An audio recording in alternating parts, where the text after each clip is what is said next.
এটা আজকে 1 মাস ধরে নষ্ট হয়ে রয়েছে। তো এটাতে আমরা 17-18 পরিবারে জল খাই। এখন পর্যন্ত এটা কোনো ঠিকের কোনো খবর নাই। আমরা দপ্তরে জানাইছি, মোটর তুলে নিচে যাওয়া হয়ে গেছে 15 দিন। তারপরে আমরা ওই মানুষের বাড়ি থেকে জল খাওয়ানো লাগে, খুব অসুবিধার মধ্যে আমরা আছি।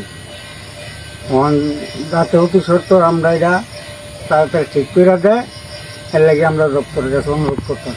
জায়গাটার নাম খামারবাড়ি, 3 নম্বর ওয়ার্ড। এটা আড়ালিয়া পঞ্চায়েত, চড়লাম আড়ালিয়া পঞ্চায়েত।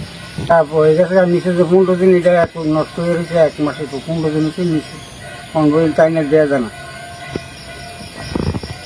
মানিক মিয়া থেকে জল খায় 18 পরিবার, মঙ্গল সরকার, অরণ্য সরকার, ধর্মেন্দ্র সরকার, ফজলু মিয়া, তারপরে মানিক মিয়া, তারপরে সত্তর মিয়া, তারপরে জামাল মিয়া, আছে 18 পরিবার। এমনি সেলিম মিয়া বাড়ি পর্যন্ত, একবার সেলিম মিয়া বাড়ি পর্যন্ত জল যায় না। বয়সে যে গেছে 2 বছর।